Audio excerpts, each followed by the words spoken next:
নমস্কার। দ্বাদশ শ্রেণীর ছাত্রছাত্রীদের এবং অভিভাবক অভিভাবিকাদের নতুন বাংলা নববর্ষের প্রীতি শুভেচ্ছা ও ভালোবাসা জানাই, শ্রদ্ধা জানাই।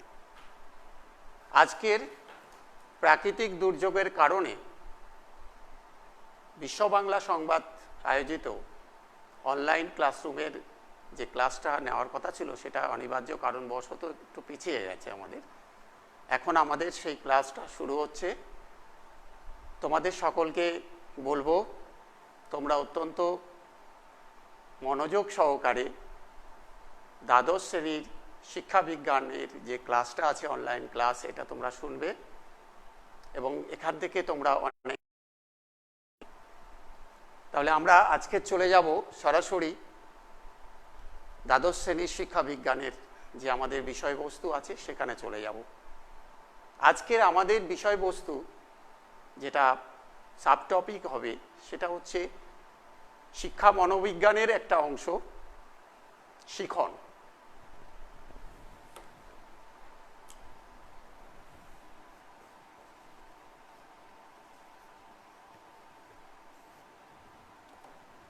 শিখনটা আমাদের জানতে গেলে শিক্ষার লক্ষ্য আমাদের জানতে হবে। শিক্ষার লক্ষ্য অর্থাৎ শিক্ষা থেকে আমাদের আসতে হবে। যদি আমরা শিক্ষা কথাটা লিখি, এডুকেশন কথাটা লিখি, এডুকেশনের মধ্যে আমার দুটো জিনিস আসে, দুটো বিষয় আছে। একটা হচ্ছে টিচিং আর একটা লার্নিং। এডুকেশন শব্দটার মধ্যে দুটো বিষয় এসে যাচ্ছে, একটা হচ্ছে টিচিং। টিচিং তো শিক্ষক মহাশয়রা, যারা শিক্ষা গুরু, তারা লার্নারদের শিক্ষা দেন। কিন্তু বর্তমান শিক্ষায় লার্নারদের তাদের যে নিডসগুলো আছে, চাহিদাগুলো আছে, সেইগুলোকে মেটানোর জন্য গুরুত্ব দেওয়া হয়েছে। লার্নার সেন্ট্রিক এডুকেশনের কথা বলা হয়েছে, ফলে সেখানে লার্নিংয়ের উপরে গুরুত্ব দেওয়া হয়েছে সর্বাধিক। এই লার্নিং আমরা কিভাবে জানবো এবং লার্নিংয়ের বৈশিষ্ট্য কি, অর্থাৎ শিখন কাকে বলে, শিখনের বৈশিষ্ট্য কি, শিখনের প্রকৃতি কেমন, অর্থাৎ নেচার অফ লার্নিংটা কেমন হবে, শিখনের স্তরগুলো কেমন হবে, কটা স্তর আছে সেগুলো কি, এবং শিখনের উপাদান। তার পরবর্তীকালে আরও আছে শিখনের যে কৌশল গুলো আছে, লার্নিং মেকানিজম যেগুলো রয়েছে এই সিলেবাসের মধ্যে রয়েছে। আজকে আমরা শিখন থেকে শুরু করব। শিখন কাকে বলে, শিখন কাকে বলে বা শিখনের সংজ্ঞা দিতে গেলে প্রথমে শিক্ষার লক্ষ্যে আমরা যাব। কি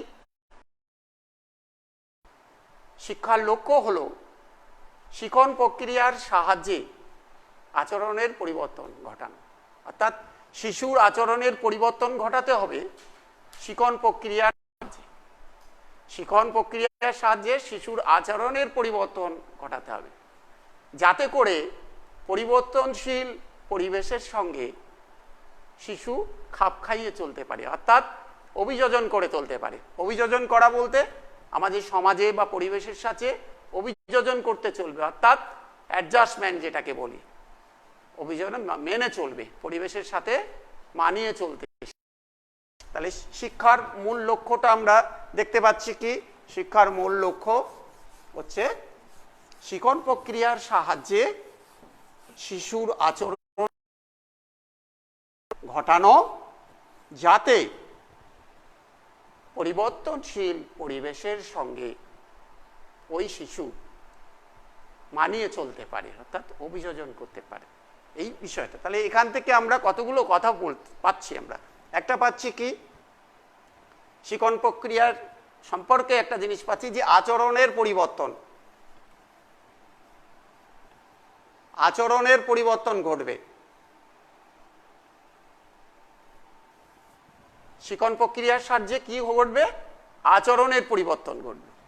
কিন্তু এই আচরণের পরিবর্তন ঘটতে গেলে তোমাদের জানা দরকার, অনুশীলন দরকার, প্র্যাকটিস, প্রশিক্ষণ দরকার। তাহলে আচরণের পরিবর্তন ঘটতে গেলে প্রশিক্ষণ দরকার, অনুশীলন দরকার। এই ল্যাঙ্গুয়েজগুলো অনুশীলন দরকার। তাহলে আমরা যখন শিখনের সংজ্ঞা দেব, যখনই সংজ্ঞা লিখব শিখনের সংজ্ঞা, তখন এর মধ্যে আমাদের গুরুত্ব দিয়ে দেখতে হবে, যেহেতু শিক্ষার সর্বাধিক আলোচিত বিষয় শিখন, তাই শিক্ষার লক্ষ্য যেটা আমি বললাম, সেখানে যে কথাটা বলা আছে সেই দিকে লক্ষ্য রেখে আমাদেরকে ঠিক করতে হবে যে শিখনের সংজ্ঞাটা একটা সংক্ষিপ্ত আকারে বললে শিখনের সংজ্ঞা তোমরা পরীক্ষায় কি লিখবে? অতীত অভিজ্ঞতা এবং যে আমাদের এটা রয়েছে আচরণের পরিবর্তন, সেই আচরণ পরিবর্তন ঘটবে কি? অর্থাৎ অতীত অভিজ্ঞতা ও অনুশীলনের মাধ্যমে শিশুর বা ব্যক্তির যে আচার আচরণের পরিবর্তন ঘটে, সেই প্রক্রিয়াটাকে আমরা বলবো শিখন। শিখন কাকে বলবো? অতীত অভিজ্ঞতা ও প্রশিক্ষণ বা অনুশীলনের মাধ্যমে বা প্রভাবে শিশুর যে আচরণের পরিবর্তন ঘটে, সেই প্রক্রিয়াটাকে বলা হবে শিখন। শিখনের সংজ্ঞায় তোমরা জানবে এটাই শিখনের সংজ্ঞা। অনেক সংজ্ঞা বলেছেন মনোবিদরা, কিন্তু সংক্ষিপ্ত করে বললে বলা যায় যে অতীতের অভিজ্ঞতা এবং তার যে অনুশীলন, সেই অনুশীলনের মাধ্যমে আচরণের পরিবর্তন ঘটানোর যে প্রক্রিয়া, তাকে বলা হয় শিখন। শিখন পড়তে গেলে শিখনের কিছু প্রকৃতি, শিখনের প্রকৃতি, শিখনের প্রকৃতি যখন পড়ব, অর্থাৎ স্বরূপ, প্রকৃতি বলতে স্বরূপ, nature of learning. Nature of learning পড়তে গেলে আমরা যদি এইভাবে পড়ি, লার্নিংটাকে যদি এল দিয়ে প্রকাশ করি, তাহলে কতগুলো মূল জিনিস এর সাথে যুক্ত হয়েছে। শিখনটা হবে কি? উদ্দেশ্যমুখী হবে।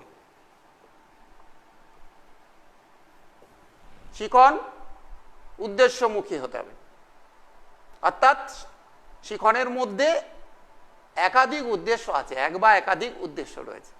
আর উদ্দেশ্য আছে বলেই না শিশু বা ব্যক্তি বিশেষ শিখনের প্রতি তার তাগিদ থাকে।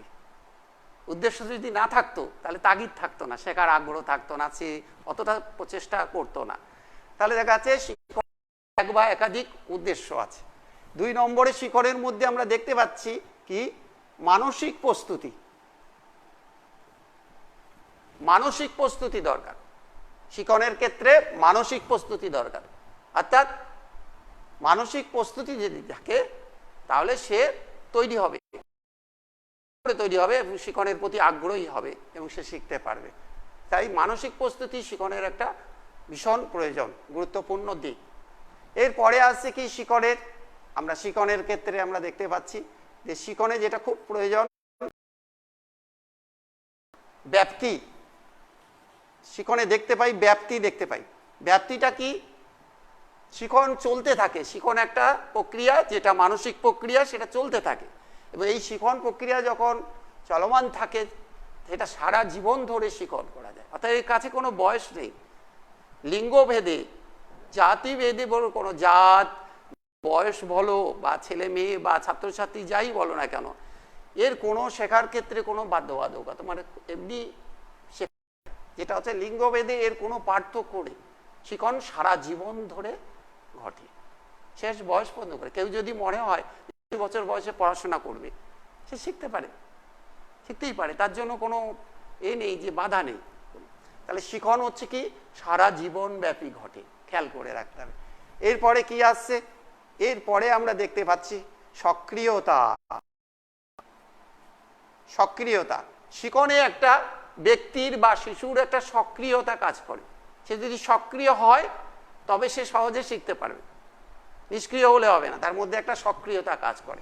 শিখনের ক্ষেত্রে একটা কি খুব গুরুত্বপূর্ণ জিনিস, স্বেচ্ছাধীনতা। স্বেচ্ছাধীনতাটা কি? ইচ্ছা প্রকাশ করা। সে ইচ্ছা প্রকাশ করবে, তার ইচ্ছা থাকবে, তার ইচ্ছার উপরে নির্ভর করবে। সে ইচ্ছা অনুযায়ী সে যদি মনে করে শিখতে পারবে, সে শেখার চেষ্টা করবে, থাকবে। শিখনের ক্ষেত্রে আর কি আছে? শিখনে সবসময় লক্ষ্য রাখতে হবে, এটা একটা ধারণা গঠন করবে, কনসেপ্ট ফরমেশন। শিখনের মধ্য দিয়ে আচরণের পরিবর্তন ঘটলে তার মধ্যে একটা কনসেপ্ট ফরমেশন হয়, কনসেপ্ট ফরমেশন করবে। তারপরে কি হবে? তার ফলে কি হবে? সে সমস্যার সমাধান করতে পারবে, প্রবলেম যেগুলো আছে প্রবলেমগুলোকে সলভ করতে পারবে। তার মানে সমস্যা সমাধানের তার একটা সমস্যা সমাধান করতে পারবে। সমস্যা সমাধান করতে পারলে তারপরে সর্বশেষে থেকে কী করতে হবে? পরিবেশের সাথে অভিযোজন করে চলতে পারবে। কি করবে? অভিযোজন। অভিযোজন একটা গুণ, মানিয়ে চলা, পরিবেশের সাথে মানিয়ে চলা, পরিবর্তনশীল পরিবেশের সাথে মানিয়ে চলা। তাহলে কি হচ্ছে? শিখনের মধ্যে আমরা দেখতে পাচ্ছি উদ্দেশ্যমুখিতা আছে, একাধিক উদ্দেশ্য আছে। শিখন হচ্ছে মানসিক প্রক্রিয়া, একটা মানসিক প্রস্তুতি নিতে হয়, তাহলে মানসিক প্রস্তুতির প্রয়োজন আছে। শিখনটা সারা জীবন ধরে ঘটবে, থামবে না। তাহলে যে কোনো ব্যক্তি সে শেখার যদি প্রবণতা থাকে, শিখতে চায়, তাহলে সে সারা জীবন ধরে তার লার্নিংটা ঘটাতে পারে। সক্রিয়তা, যে শিখবে তার সক্রিয়তা থাকতে হবে, তার ইচ্ছা থাকতে হবে, স্বেচ্ছাধীনতা, সে ইচ্ছা চাইলেই হবে। তার অভিজ্ঞতা অর্জন হচ্ছে, অর্থাৎ শিখনের মাধ্যমে আচরণের পরিবর্তন ঘটে অভিজ্ঞতার সঞ্চয় হলে ধারণা প্রতিষ্ঠিত হয়। তার মাধ্যমে শিশু বা ব্যক্তি তার জীবনের বিভিন্ন সমস্যার যে সম্মুখীন হয়, সেই সমস্যাগুলো সমাধান করতে পারে এবং সমস্যা সমাধান করার সাথে সাথে পরিবেশের সাথে, অর্থাৎ পরিবেশ বলতে জানবে পরিবর্তনশীল পরিবেশের সাথে মানিয়ে চলতে পারে, অ্যাডজাস্টমেন্ট, যেটাকে আমি বলেছি অভিযোজন করতে পারে। তাহলে এইগুলো, এই টোটাল এখানে অনেকগুলো রয়েছে দেখতে পাচ্ছ, এইগুলোকে একটা মোটামুটি চার্টের আকারে দেখানো হয়। এইগুলোকে প্রত্যেকটা সম্পর্কে এগুলোকে লিখতে হবে পয়েন্ট করে। উদ্দেশ্য, মানসিক প্রস্তুতি, ব্যাপ্তি, সক্রিয়তা, স্বেচ্ছাধীনতা, ধারণা, সমস্যা সমাধান, আর হচ্ছে অভিযোজন। এই পয়েন্টগুলো লিখলে 7 নম্বরের প্রশ্ন থাকে, শিখনের প্রকৃতি আলোচনা করো, সেখানে তুমি এই পয়েন্টগুলো লিখতে পারবে। এরপরে আমরা চলে যাব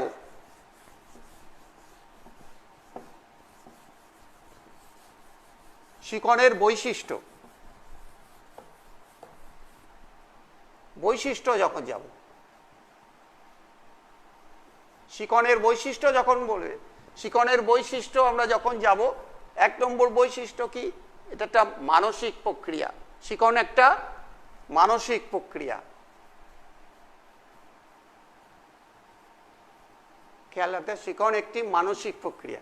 2 নম্বর প্রকৃতির মধ্যে আছে, ওখানকার অনেক বিষয় এখানে বৈশিষ্ট্য। শিখনের এক উদ্দেশ্য থাকে, তার মানে উদ্দেশ্যমুখিতা।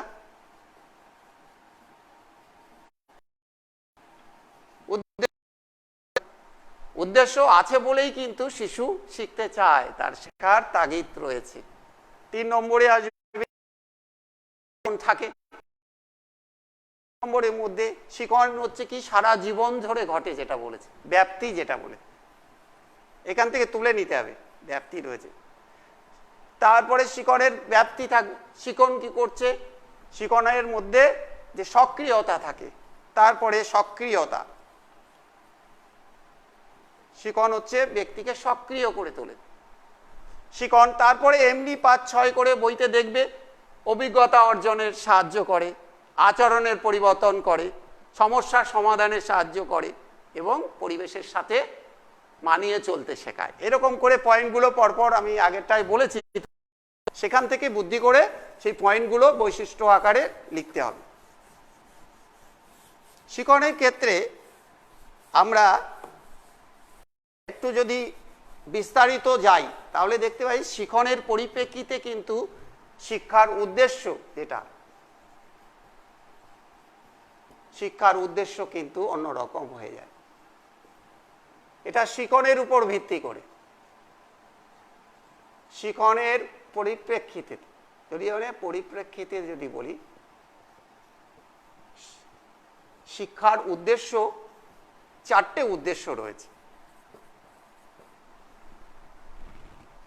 শিখনের পরিপ্রেক্ষিতে শিক্ষার উদ্দেশ্য কটা? চারটে জিনিস হয়। শিখন থেকে আমাদের চারটে উদ্দেশ্য পূরণ হয়। এক হচ্ছে কি, যখন তুমি একটা অধীত বিষয় পড়ো তখন সেখান থেকে তোমার কি হয়? টু নো, জ্ঞান লাভ করো। আমরা কোনো বিষয় যখন পড়ি সেখান থেকে কি করি? আমাদের জ্ঞান অর্জন হয়। এই টু নোটা হচ্ছে জ্ঞান অর্জন। তাহলে জ্ঞান অর্জন হচ্ছে শিক্ষা থেকে, এটা একটা উদ্দেশ্য। সেই উদ্দেশ্যটা কি হবে? শিখনের পরিপ্রেক্ষিতে শিক্ষার উদ্দেশ্য চারটের একটা। তা আমি শুধু জানলে তো হবে না, আমাকে তো কর্ম সম্পাদন করতে হবে। আমাদের পারফরমেন্স যেটা আছে সেটা দেখাতে হবে, কিছু করতে হবে। তাহলে টু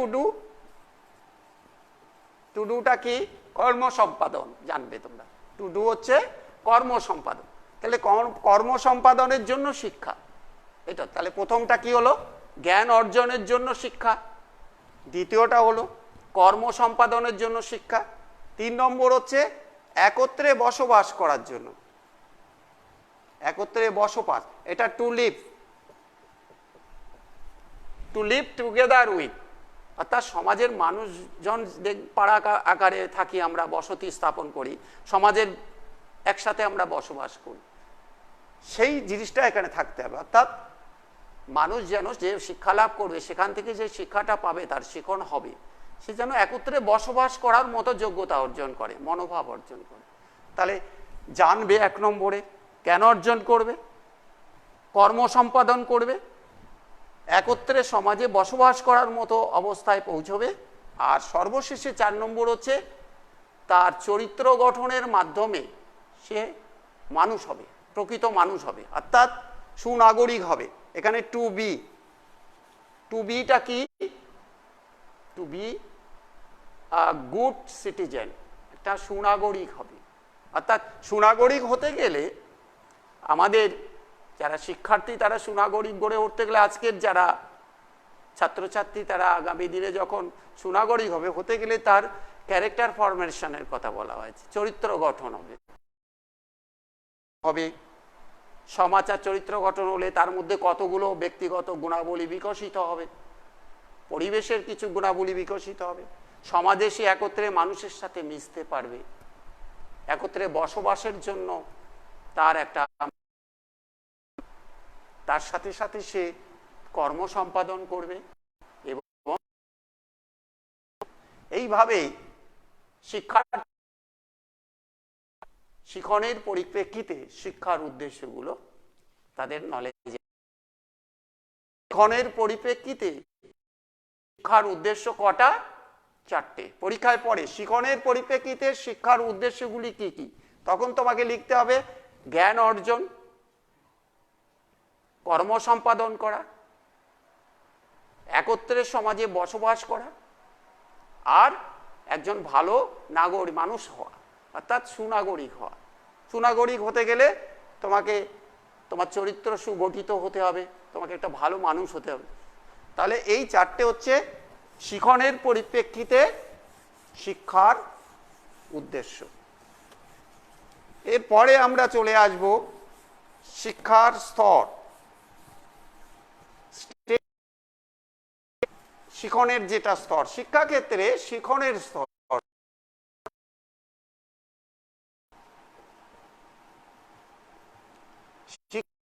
আমাদের এখানে শিখনের স্তর হচ্ছে প্রথমে হবে। কিভাবে হবে? শিখন হতে গেলে প্রথমে লাগে অভিজ্ঞতা অর্জন করতে হয়। অর্থাৎ আমরা বলেছি শিখনের সংজ্ঞাতে আমরা বলেছি যে অতীত অভিজ্ঞতা এবং অনুশীলন। অনুশীলন বলতে গেলে প্রশিক্ষণের কথা বলা হয়। অতীত অভিজ্ঞতা এবং অনুশীলনের মাধ্যমে কি হবে? ব্যক্তির বা শিশুর আচরণের পরিবর্তন ঘটবে। তাহলে দেখা যাচ্ছে যে অতীত অভিজ্ঞতা লাগবে, তারপরে অনুশীলন লাগবে, প্র্যাকটিস করতে হবে, তাকে ট্রেনিং নিতে হবে, প্রশিক্ষণ নিতে হবে। তারপরে তার আচরণের পরিবর্তন হবে, হলে তার কি হবে, সে অভিজ্ঞতা অর্জন করবে। অর্থাৎ অভিজ্ঞতা অর্জন,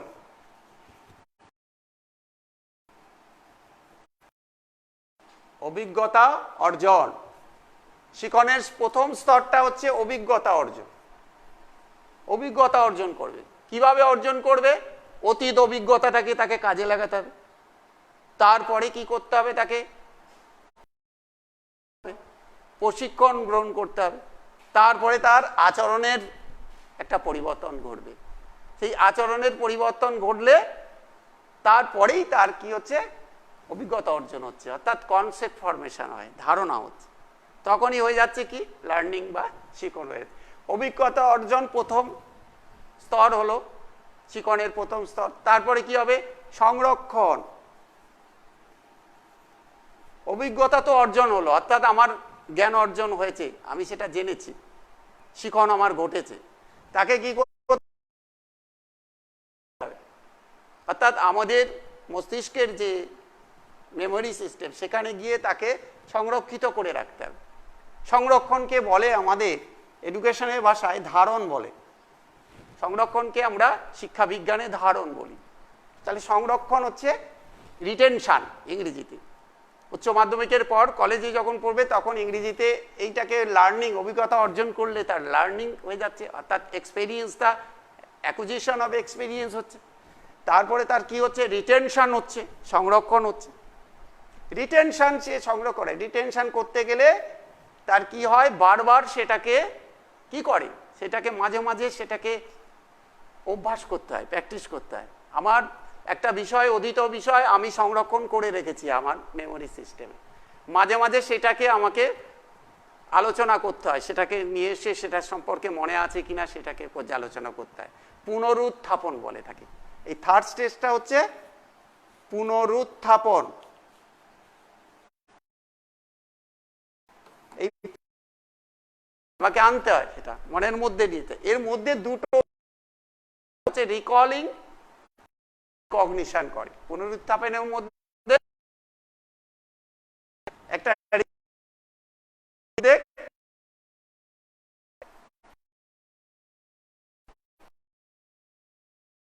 কি রিকগনিশন, চেনা, চিনতে পারা, যেটা চিনতে পারা। এই দুটো পার্ট করছে। পুনরুত্থাপনকে দুভাগে ভাগ করা হয়।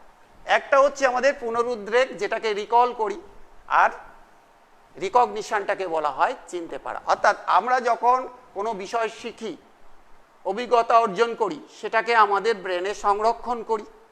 সংরক্ষণ করার পরে কি করি, সেখান থেকে আমরা দুভাবে আমরা সেই বিষয়টাকে আনার চেষ্টা করি। সেই দুটো দিক কি, পুনরুদ্রেক আর একটা হচ্ছে চিনতে পারা। যেমন রবীন্দ্রনাথ সম্পর্কে পড়াশোনা করেছি তোমরা, এইবার রবীন্দ্রনাথ সম্পর্কে যদি ক্লাসে পরের দিন প্রশ্ন করা হয় যে রবীন্দ্রনাথ কবে নোবেল পুরস্কার পেয়েছে, তাহলে সেই উত্তরটা দেওয়ার সময় ছেলে মেয়েদের মাস্টারমশাই যখন প্রশ্ন বলেন তখন ছাত্ররা হাত তোলে। তার মানে কি, যারা যারা ঠিক রিকল করতে পেরেছে, মানে নোবেল পুরস্কার পেয়েছে কবে, যদি যে 1913 সালে যার মনে এসে গেছে, একদম মনে আছে, সে সাথে সাথে হাত তোলে। রিকলিংটা তার খুব তাড়াতাড়ি হয়ে যাচ্ছে। পুনরুদ্রেকটা পারে না, সে দেখবে একটু হাত তোলে, একটু নিচু। আর ওই 1913 সালে যখন প্রকাশ হয় তখন রবীন্দ্রনাথের যেটা হচ্ছে, তখন রবীন্দ্রনাথকে তখন বলছে 1913 সালে, ও সাথে সাথে কিন্তু 1913 এবং সেটাকে কনফার্ম হয়েছে অন্য সালের সাথে, যে না ওটা অন্য কোনো হবে না, ওটা 1900। এই যে আইডেন্টিফাই করে দিল, সেটা রিকগনাইজ হয়েছে। তখন চিনতে, দুটোর মধ্যে যেটা চিনতে পারা বা রিকগনিশনের সাথে পুনরুদ্রেকের একটা পার্থক্য আছে। ওটা কি, চিনতে পারি কি রকম, হয়তো আমি তিনজন বন্ধুর নাম আমি বলে দিলাম, রাম, শ্যাম, যদু, কিন্তু তিনজন বন্ধুকে যদি মধ্য থেকে একজনের নাম বলি যে যদু, চিনতে পারে, তখন যদু সম্পর্কে কিন্তু মনে করতে পারে না, নাও আনতে পারে যদুর নামটা, যদি না আনতে পারে, কিন্তু যদি তিনজনকে যদি দাঁড় করিয়ে দেখলেই ওর মনে। পুনরুদ্রেক করতে পারছে না, কিন্তু ছবি দেখে বা একজন মানুষকে অনেকদিন আগে দেখেছে, তার সম্পর্কে হয়তো একটা কথা বলে দিতে পারে, পুনরুদ্রেক রিকল করতে পারছে, কিন্তু তাকে চিনে নেওয়া, চিনতে পারাটাই হচ্ছে রেকগনিশন। আর পুনরুদ্রেকের ক্ষেত্রে কি থাকে? পুনরুদ্রেকের ক্ষেত্রে দুটো জিনিস থাকে, সে সঠিকভাবে চিনতে পারে আর দুটো থাকে, কিন্তু এর ক্ষেত্রে শুধু বস্তুকে চিনতে পারে। আর পুনরুদ্রেক হলো একটা জটিল প্রক্রিয়া, আর চিনতে পারা যে রিকগনিশন একটা সরল প্রক্রিয়া। এটা এই দিকটায় তোমাদের জেনে রাখতে হবে, দুটোর পার্থক্য দিলে এখান থেকে আসতে হবে। তাহলে আমরা স্টেজেস অফ লার্নিং বা শিখনের স্তর বললে আমরা এই তিনটে স্তরকে বলতে পারি। সেই তিনটে স্তরের নাম কি? অভিজ্ঞতা অর্জন, সংরক্ষণ বা ধারণ, উত্থাপন। পুনরুত্থাপনের মধ্যে এই দুটো পয়েন্ট লিখতে হবে। তবে তোমরা দেখে রাখবে, আমরা যে মনে রাখি বা আমাদের সামগ্রিক যে বিষয়বস্তুগুলো আমাদের স্মৃতিতে থাকে, মেমোরি, সেই মেমোরিরও কিন্তু স্তর আছে, চারটে স্তর কিন্তু তাই। তখন একটা স্মৃতিরও চারটে স্তর, অভিজ্ঞতা অর্জনের মাধ্যমে শিখন, রিটেনশন বা ধারণ, আর বলা হয়েছে ওখানে পুনরুদ্রেক বা রিকল হচ্ছে চিনতে পারা। অর্থাৎ স্মৃতির ক্ষেত্রে চারটি স্তর আমরা দেখতে পাই। স্মৃতির কটা স্তর হলো? চারটে স্তর। সেক্ষেত্রে হচ্ছে কি, এক হচ্ছে আমাদের অভিজ্ঞতা অর্জন বা আমাদের যেটা শিখন একটা স্তর হবে, দুই হচ্ছে সংরক্ষণ একটা স্তর হবে বা ধারণ, তিন হবে পুনরুদ্রেক বা রিকলিং, চার হচ্ছে রিকগনিশন বা চিনতে পারা। এই চারটে স্তর হবে।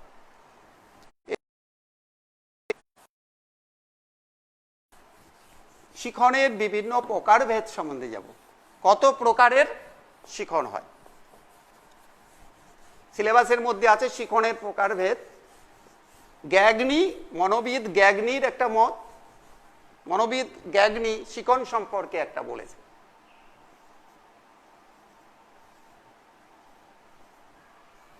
গ্যাগনির মত অনুসারে শিখন বিভিন্ন জটিল মানসিক প্রক্রিয়ার তার যে পরিপ্রেক্ষিতে তিনি 8টা ভাগে ভাগ করেছেন। কিন্তু এই 8টা ভাগকে তিনি কিন্তু যখন সাজিয়েছেন, হায়ারচি অনুযায়ী যখন সাজিয়েছেন, তখন কিন্তু নিজ থেকে থাকে একদম একটা সবার শেষে করেছেন, একটাকে তিনি দিয়েছেন সবার শেষে। তিনি 8 প্রকার শিখনের কথা বলেছেন। মনোবিদ গ্যাগনি 8 প্রকার শিখনের কথা তিনি বলেছেন। 8 প্রকারের মধ্যে প্রথমটা সংকেত শিখন।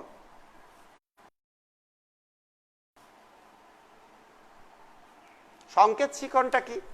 সংকেত শিখন যেটা হচ্ছে, এইটা সাধারণত তোমাদের দ্বিতীয় পাঠে আছে, যে আমাদের শিখন কৌশল আছে, তার মধ্যে কন্ডিশনিং আছে। সেই আমাদের অনুবর্তনগুলো যখন পড়বে, সেই অনুবর্তনের মধ্যে একটা আছে প্রাচীন অনুবর্তন, যেটাকে আমরা ক্লাসিক্যাল কন্ডিশনিং বলি, আর একটা হচ্ছে সক্রিয় অনুবর্তন, অপারেন্ট কন্ডিশনিং। তা ক্লাসিক্যাল কন্ডিশনিং যেটা আছে সেটা হচ্ছে সংকেত শিখনের মধ্যে পড়ে।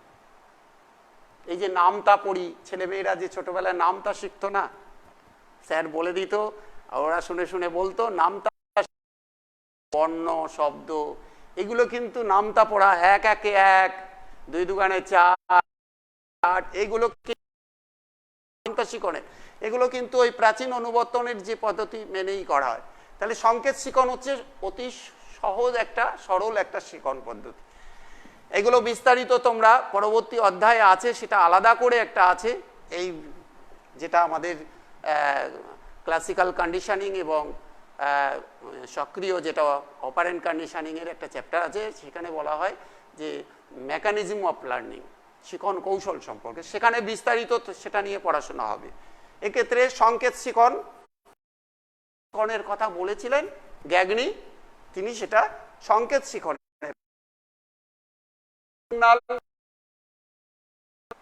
এরপরে তিনি যেটা বলেছেন কি, এখানে একটা উল্লেখ করে দিয়েছেন, শিখনের পরে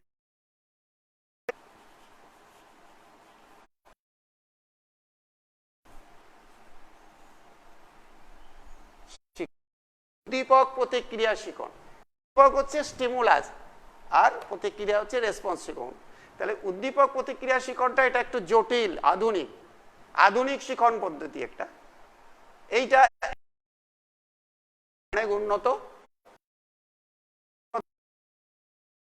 শিক্ষার্থীর মধ্যে অনেক পরিবর্তন ঘটে এবং এটাও তোমাদের রয়েছে কি, এটা সাধারণত এটা অপারেন্ট কন্ডিশন, সক্রিয় অনুবর্তন যেটা আছে, সেই সক্রিয় অনুবর্তন তোমরা সেই চ্যাপ্টারের মধ্যে পড়বে, তখন সেটা জানতে পারবে। 3 নম্বর হচ্ছে কি, এরপরে হচ্ছে কি চেন লার্নিং। চেন লার্নিং বলতে শৃঙ্খলিত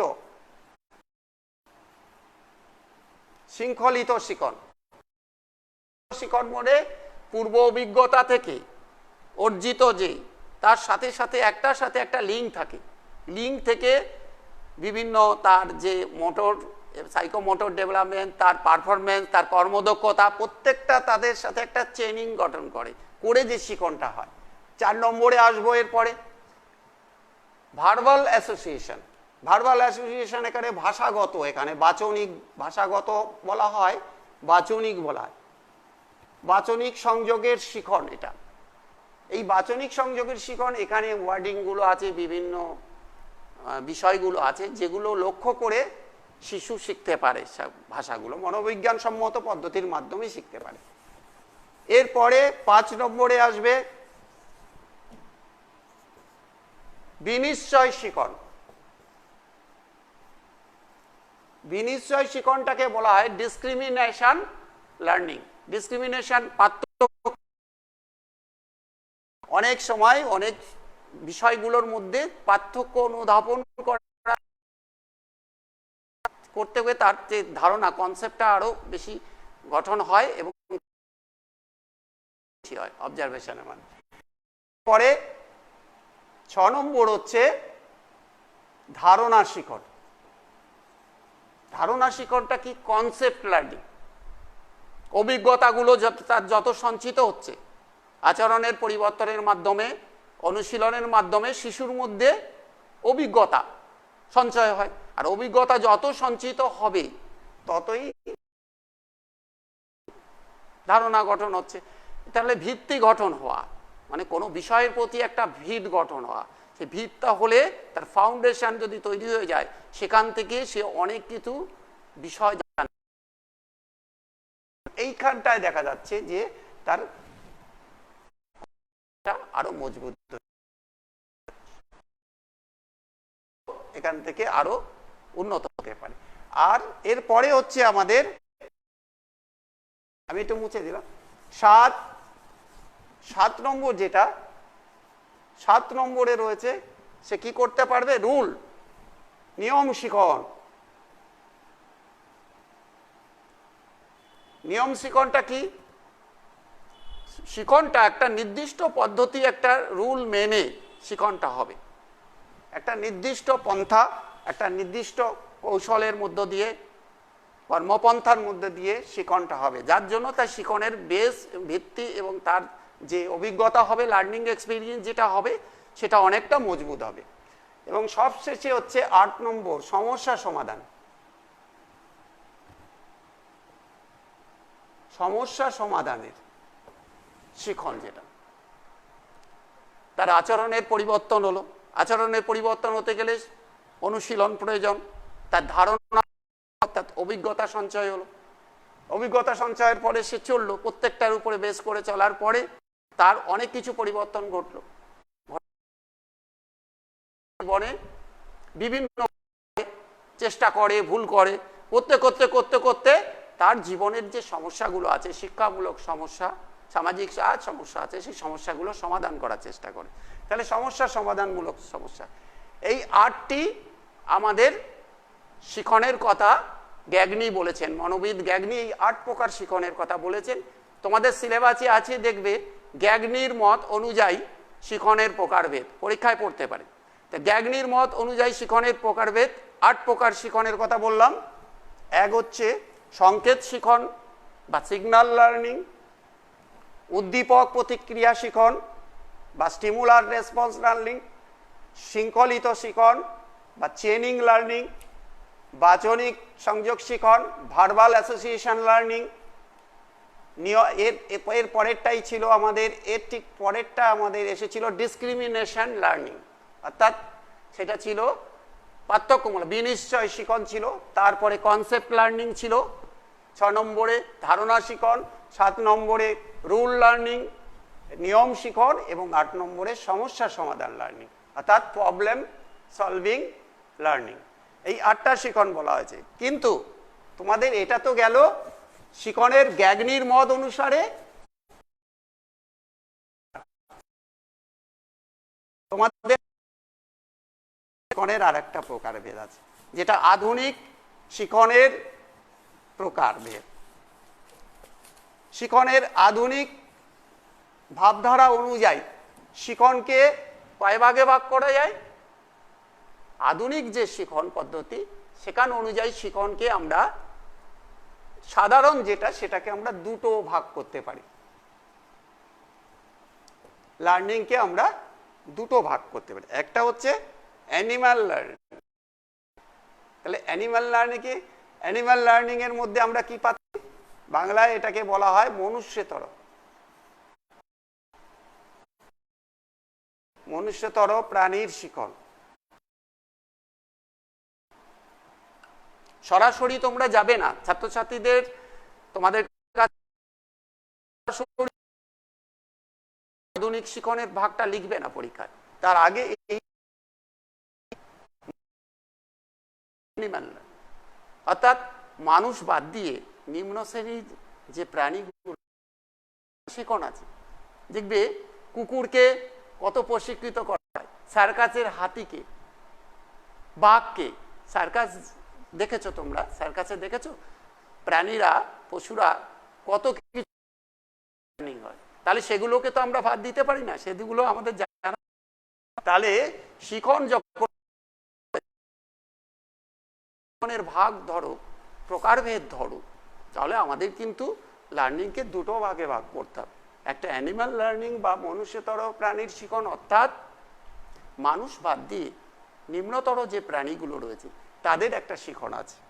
যেটা আমি বললাম, সার্কাসে যে পশু বা প্রাণীগুলো আমাদেরকে আনন্দ দেয়, তাদের থেকেও তারা অনেক শিক্ষা গ্রহণ করেছে, তাদের শৃঙ্খলিত সেইগুলো থেকে তারা আমাদের বিনোদনের জন্য অনেক কিছু করছে, যেটা নিয়ন্ত্রিত তাদের যে মধ্যে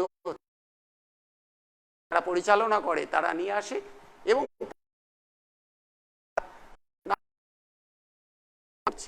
এই শিখনটাকে বলবো আমরা মনুষ্যতর প্রাণীর শিখন।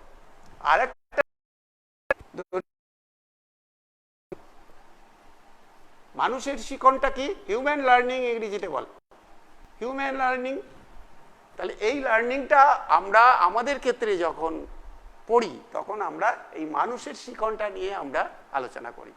তো হিউম্যান লার্নিং যেটা আছে এইটাকে আমরা 3টে ভাগ, তোমাদের যেটা বলতে চাইছিলাম আমি, তোমার পরীক্ষার ছেলেমেয়েরা, আমি দেখেছি ছাত্রছাত্রীরা শিখনের প্রকারভেদ বললে, আধুনিক প্রকারভেদ বললে এই 3 প্রকার লিখে দেয়। মানুষের শিখন লিখে পরপর 3টে আমি বলছি, সেই 3টেই লেখে। একটা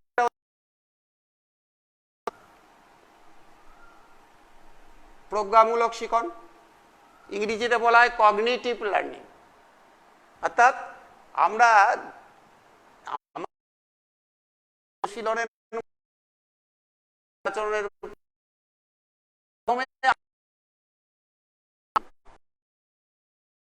যেগুলো করি, পড়াশোনা করি, আমাদের জ্ঞান বাড়ে।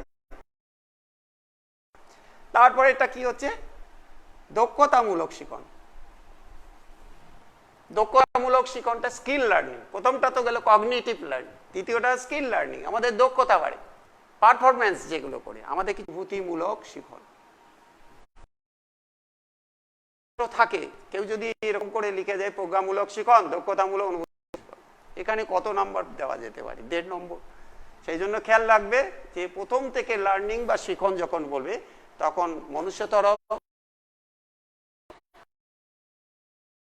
শিখনকে 3টে, প্রজ্ঞামূলক অ্যাফেক্টিভ লার্নিং মূলক শিখন বা স্কিল লার্নিং, অনুভূতিমূলক শিখন বা অ্যাফেক্টিভ লার্নিং। এইবার আসুন প্রজ্ঞামূলক শিখন, আবার তাকে আবার তিনটে ভাগ করতে হবে। করি ধারণা গঠন হয় অনুশীলনের মধ্য দিয়ে, আচরণের পরিবর্তন ঘটে বা ছাত্র পারসেপচুয়াল লার্নিং অর্থাৎ প্রত্যক্ষণমূলক শিক্ষা। আমাকে লক্ষ্য করতে ভালো করে দেখে সেইটা অনুযায়ী বিষয়বস্তুর মধ্যে ঢুকতে হবে, পুরো ধারণা গঠন করা। আর একটা কনসেপ্ট লার্নিং। কনসেপ্ট লার্নিংটা কি? ধারণা গঠন, বিষয়বস্তু অভিজ্ঞতার মাধ্যমে ধারণা গঠন করতে গেলে তার বেস ভিত্তি লাগে, বিষয়বস্তুর গভীরতা, এগুলো কিন্তু ধারণা গঠন করতে পারবে। আর একটা হচ্ছে প্রবলেম সলভিং লার্নিং, সমস্যার সমাধান, যেটা সমস্যার সমাধান করবে। প্রজ্ঞামূলক শিখনের তিনটে ভাগ, একটা হচ্ছে প্রত্যক্ষণমূলক শিখন, একটা হচ্ছে ধারণামূলক শিখন, আর একটা হচ্ছে সমস্যা সমাধান শিখন। এই তিনটে ভাগ হচ্ছে। এরপরে আমরা চলে যাব দক্ষতামূলক শিখন। দক্ষতামূলক শিখনকে আবার তিনটে ভাগে ভাগ করা হয়। স্কিল, যেটা দক্ষতামূলক শিখনের আবার তিনটে ভাগ। এক হচ্ছে সেন্সরি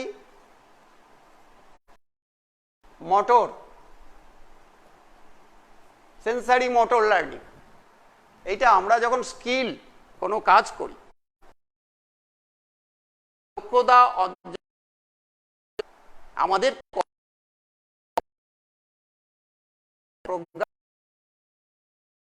আমাদের তাহলে আমি যদি আমি কোনো প্রেজেন্টেশন দিই বা কোনো কাজ করি, কোনো ক্রিয়েটিভিটিমূলক কাজ করি শিক্ষার ক্ষেত্রে, সেখান থেকে আমি শিখনের অর্জন করি, অভিজ্ঞতা অর্জন করি, সেক্ষেত্রে আমাদের কি লাগবে? আমাদের কতগুলো ডেভেলপমেন্ট লাগবে, লার্নিংয়ের পার্টগুলো লাগবে। সেগুলো হচ্ছে সেন্সরি মোটর, আমাদের মস্তিষ্কের ব্যাপার, আমাদের অঙ্গ প্রত্যঙ্গে বিভিন্ন সেন্স অর্গানের ব্যাপার আছে, সেগুলোকে কাজে লাগা। একটা কাজ করতে গেলে তো আমাদের বিভিন্ন অঙ্গ প্রত্যঙ্গ রয়েছে, সেন্স অর্গান রয়েছে, ব্রেনের অনেক কিছু নার্ভ রয়েছে, তাহলে নার্ভতন্ত্রের ব্যাপার রয়েছে। আমাদের কর্মটাকে কিভাবে আমরা সেটাকে পৌঁছে দেবো, এটাকে বাংলায় বলে সংজ্ঞাবহ চেষ্টীয় মোটর, হচ্ছে চেষ্টীয়। আমি দেখেছি অনেক ছেলে মেয়েরা দেখেছি বলে বাংলা পড়তে গিয়ে অনেক করে দেয়। ইংলিশ লিখছি কারণ তোমরা হায়ার স্টাডিজে যাবে, তখন এগুলোর সাথে পরিচিত হওয়া দরকার, কম পড়তে হবে, তখন একই জিনিস আছে এখানে। সেই কারণে আমি দুটো বাংলা ইংরেজি দুটো বলে পরিভাষা দুটো ইউজ করছে। চেষ্টীয় শিখন, এত বড় শব্দ ইংরেজিতে মোটর লার্নিং। দু নম্বরটা আসবে কি? দু নম্বরটা আসবে এইখানটা যেটা আছে সেন্সরি পারসেপচুয়াল মোটর লার্নিং। একটু আগে আমি বলেছিলাম প্রত্যক্ষণের কথা। পারসেপচুয়াল মোটর এটা আমাদের দৃষ্টিশক্তি, ভিশন এবং অবজারভেশন, আমাদের যে পর্যবেক্ষণ এবং প্রত্যক্ষণ করা কোনো বস্তুর প্রতি আমার দর্শনের সাহায্যে সেই বস্তুকে জানা, জেনে তার ভেতরে ঢোকা, তার গভীরে পৌঁছানো। পারসেপচুয়াল মোটর স্কিল গেলে সেখান থেকে আমি কিছু স্কিল ডেভেলপ করতে পারবো, সেটাকে কাজে লাগিয়ে আমি কিছু করতে পারবো, আমার মোটিভেশন আসবে। 3 নম্বর হচ্ছে কি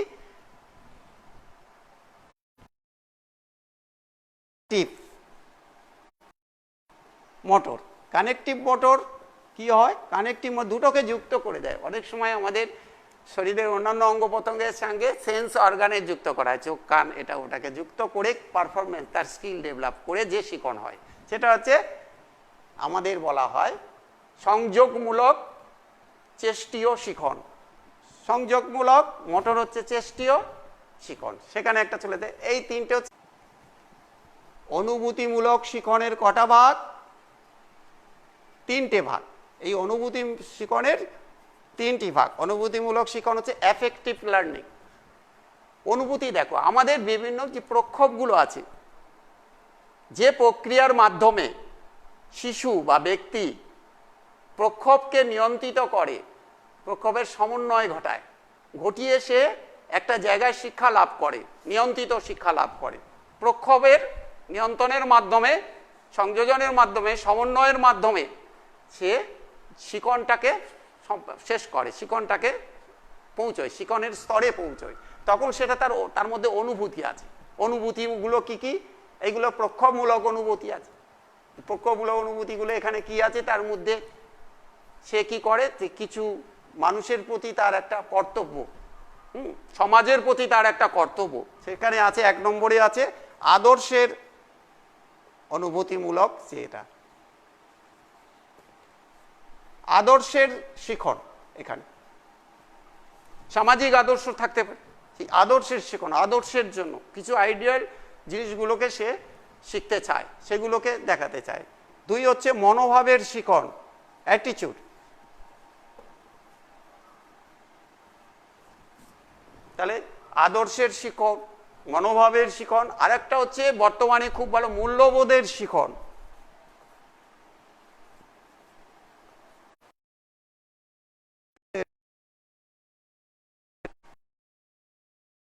পূর্ণ মূল্যবোধ, মর্যাদা দেওয়া, মানুষের শ্রমের মর্যাদা জিনিস কি করে, এই তুই এইভাবে আমরা ডাকছি, বা একটা শিশু শ্রমিক আছে, তার তো নাম আছে, তাকে নামে ডাকি না আমরা। মূল্যবোধ হারিয়ে যাচ্ছে বলা হয় না, মানুষের সাথে আমরা ব্যবহার। তাহলে আমাদের শিকনের কোথায় একটা ঘাটতি আছে, সেই ঘাটতিটা যাতে না আসে সেই জন্য অনুভূতি, এগুলো কিন্তু অনুভূতি থেকে আসে। আমাদের মধ্যে যদি অনুভূতি যদি সংবরণ না করতে, অনুভূতিটাকে যদি আমরা এগুলি যেটা ভারসাম্য বজায় রাখতে পারি, তাহলে এই এফেক্টিভ যে লার্নিংটা আছে সেগুলো ভারসাম্য বজায় রেখে চলতে হবে, এবং যা যা করণীয় তাই করতে হবে। শিখন তো তাই করায়, আমার আচরণের পরিবর্তন করে অনুশীলনের মাধ্যমে আমার অভিজ্ঞতা অর্জনে সাহায্য করে শিক্ষার্থীকে। তাহলে অভিজ্ঞতা, যে অভিজ্ঞতা আমার কাজে লাগবে, সমাজের কাজে লাগবে, হ্যাঁ, সেটা যদি অনুভূতিমূলক হয়, অর্থাৎ প্রক্ষোভকে নিয়ন্ত্রণের মাধ্যমে আদর্শের এবং মনোভাবের এবং মূল্যবোধের পরিচয় যখন ধরা পড়ে সমাজে, তখন সেটাকে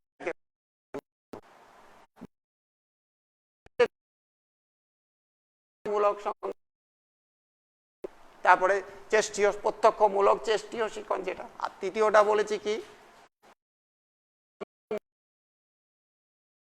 কানেক্টেড বলা হয়েছে। আর লাস্টে অনুভূতিমূলক শিখন বা এফেক্টিভ, তার স্তর লার্নিং যেটা আদর্শের শিখন, একটা হচ্ছে অ্যাটিটিউডিনাল লার্নিং, মনোভাবের শিখন, আর একটা হচ্ছে ভ্যালুস লার্নিং, ভ্যালু লার্নিং যেটাকে বলার মূল্যবোধের শিখন। এইগুলো হচ্ছে শিখনের শ্রেণীবিভাগ হয়ে গেল। এরপরে আমরা যাব ফ্যাক্টরস অফ এডুকেশন, এই লার্নিং যেটা। এডুকেশন অবশ্যই লার্নিং, এডুকেশনের একটা সর্বাধিক আলোচিত অংশ, সেই কারণে এডুকেশন। তাহলে আমরা কি বলেছি,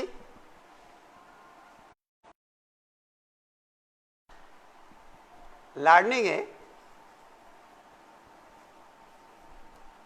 এর কতগুলো ফ্যাক্টর আছে। লার্নিং হতে গেলে আমাদের অনেকগুলো ফ্যাক্টর লাগে।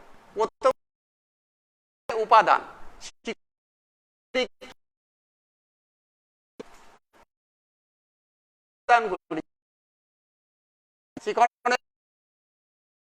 তোমাকে লিখতে হবে শিখনের যে উপাদান,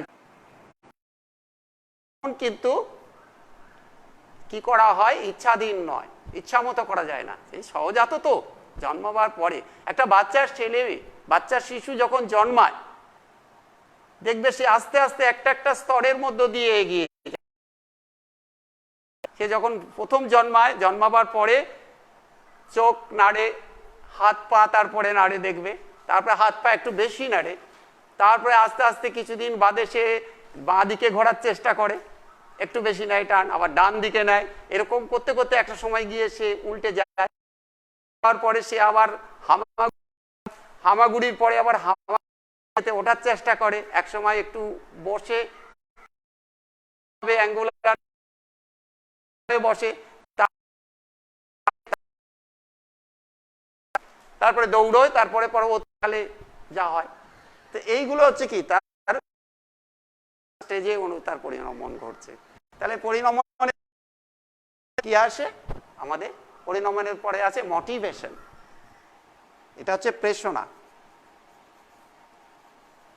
তিনটে তো মূল স্তর রয়েছে তার মধ্যে। অভাববোধ বা চাহিদা থাকতে হবে। মোটিভেশনের মধ্যে হতে গেলে তার একটা প্রথমে অভাববোধ থাকবে, তাড়না থাকবে। এই পয়েন্টগুলো লক্ষ্য রাখবে। এডুকেশনের মেন জিনিস কিন্তু এই পয়েন্টগুলো, কিওয়ার্ডগুলো তার মনে রাখতে হবে। অভাববোধ থাকবে, তার চাহিদা থাকবে, নিডস থাকতে হবে তার। যেমন নিডসগুলো কি কি? একটা শিশু কাঁদছে, কেন কাঁদছে? তার অভাব রয়েছে, কি? খিদে পেয়েছে, অথবা তার শরীর খারাপ হয়েছে, হয়তো মাথার পেট ব্যথা করছে, তাহলে তার অভাব রয়েছে কি? খিদে পেয়েছে হতে পারে, সে খেতে চাইছে, অথবা তার পেট ব্যথা করছে। তার মা কিন্তু বুঝতে পারে যে তার কোন অংশটা, একটা হয়তো দিল, খাবার দিয়ে যদি থেমে যায় তাহলে কিন্তু মিটে গেল, সে তৃপ্তি পেল। খাবার দিয়ে যদি না থামে, বাচ্চা কাঁদছে, তার মানে তার কোনো অসুবিধা হয়েছে, অর্থাৎ তার পেটের ব্যথা হতে পারে, অন্য কিছু অসুবিধা হতে পারে। সে কিন্তু মা থামানোর চেষ্টা করছে, সে থামছে না, সে কিন্তু আরো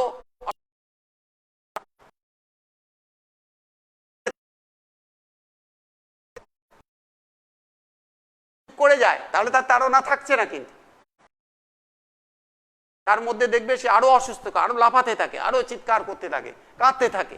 সেটা হচ্ছে তার তাড়না। দ্বিতীয়, 3 নম্বর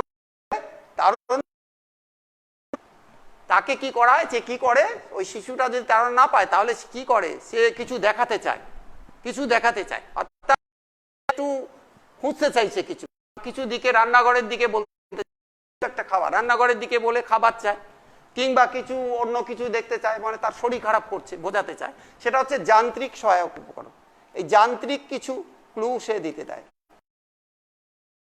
সহায়কতা, সে সহায়ক, যে যান্ত্রিকভাবে সহায়ক উপকরণ সে চায়।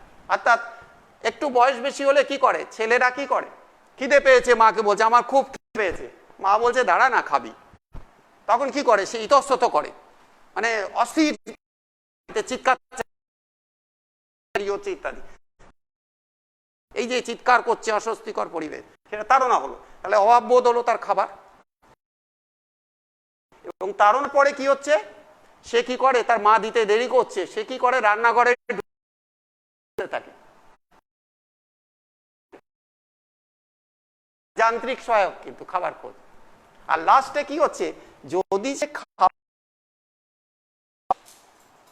খাবারটা যদি পেয়ে যায়, কি হয়, পেয়ে গেছে, তখন কে তৃপ্তি পায়, অর্থাৎ আনন্দ পায়, হয়ে গেছে। হঠাৎ ছেলে চুপ হয়েছে কেন, দেখলো রান্নাঘরে ঢুকে খাবার পেয়ে গেছে, খেয়ে নিয়েছে একা মা আসার আগে, আচ্ছা তার লক্ষ্য বস্তুটাও পেয়ে গেছে। তাহলে প্রেরণা বা মোটিভেশন সেকেন্ড উপকরণ পেয়ে গেছে বা খোঁজ, যেটা এটা হয়ে গেছে। এই গেল, পরে আমরা চলে যাব 3 নম্বর পয়েন্ট।